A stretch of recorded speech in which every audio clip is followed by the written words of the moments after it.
Here is my audience. Okay.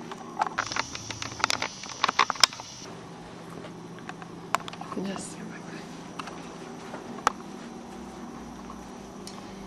there. The translation of the word midwife in English means with the woman. In French, the word means wise, confident woman. Since the beginning of human existence, midwives have been assisting women with labor. In the 1940s, doctors began attending, though they are trained to handle only complications and not the birth as a normal natural process that women's bodies were created for. Midwifery care remains the norm in all parts of the world today except for the US. Today I would like you to join me in advocating choice for all women and their families by making midwifery legal in all states. In a recent study by CNN, they claimed that the United States has the second worst newborn death rate in the developed world. The cause of death differs in industrialized nations, like the US, and deaths result from prematurity or low birth weight. Babies in the US are more likely to die in their first months as children born in Japan, states CNN. Save the Children researchers found that in the US, newborn death rate is 2.5 times the amount in Finland, Iceland, or Norway. Deaths in unindustrialized nations usually result from tetanus, infection, or diarrhea. Dr. David Stewart, the Executive Director of Parents and Professionals for Safe Alternatives in Childbirth International, studies the different complications with unnecessary routine interventions. Amnio hooks are used by obstetricians to speed up labor by puncturing the amniotic sac with a large hook.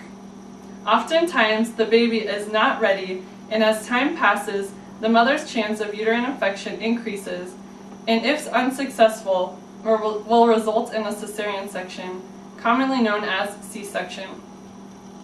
C-sections are very serious abdominal surgeries and commonly overused by U.S. physicians, states Ricki Lake in her documentary, The Business of Being Born. She also states in her documentary that doctors use it as a doctor-friendly way because it's only 20 minutes. C-sections have rose in the U.S. from 5.5% in 1970 to 25% in 2009.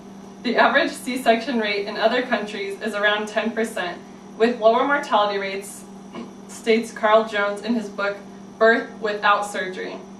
The increase is a major concern due to the fact that there have been no improvements in infant and maternal mortality. To deal with the natural pains of childbirth, doctors regularly give laboring women painkillers.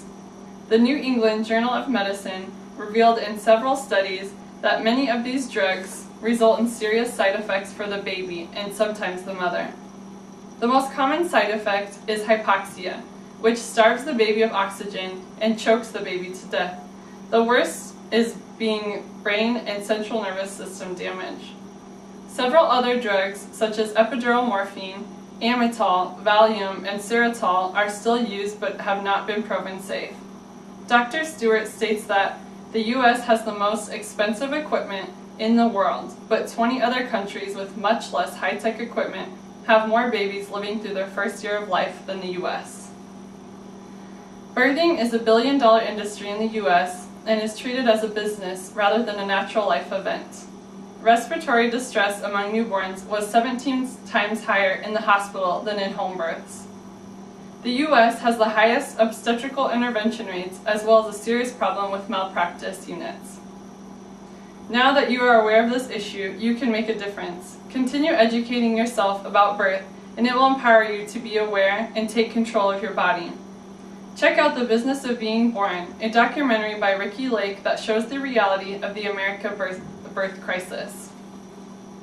Contact your local midwives association for events and ways to help, or send a letter to your local legislator.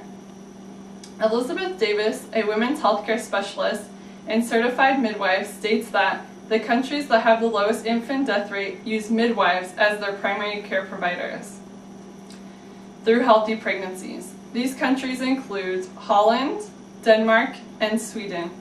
Only 5% of births are attended by midwives in the U.S. due to the fact that it is not legal in every state. Though the World Health Organization urges the U.S. to use a midwife-based system of maternity care, They understand the risks of technology interfering with healthy women capable of giving birth. The use of midwives could also reduce the $150 billion Medicaid debt and allow the U.S. to use their money for other problems. The average natural vaginal birth costs 68% less in a home than in a hospital. They also provide a lower mortality rate and lower the rate of C-section. According to a survey done by Health Insurance of America, the average cost of a hospital birth is $5,000 to $10,000, depending on the level of intervention and the insurance coverage. The average cost to have a midwife home birth is around $900. Midwives encourage women to move around freely and feel comfortable in their own position. Women who are moving around are able to cope with pain better than women constrained to beds, claims Dr. Stewart. He also stated that being mobile during labor has a better birth outcome due to the force of gravity organically bringing the baby out of the womb. Penny Simkin, a childbirth educator in Seattle, Washington, has provided research that shows eating nutritious foods during labor will result in more energy for labor. You can often find a PB&J in a midwife's toolbox, and oftentimes juices to keep the mama hydrated. In a hospital birth, women usually aren't allowed to eat due to a possible C-section, in which you would need to have an empty stomach for anesthesia. Birth is how each of us have come into this world. Spread the word about midwives and educate yourself so that you can educate others. Take action for your state and country by writing a letter to legislation, sharing with them the benefits of alternative birthing options such as midwives. Like the rest of the world, midwifery can be an option for every expecting low-risk mother in the U.S., which midwifery states today is 90% of women. Join me in advocating choice and empowering all women. Thank you.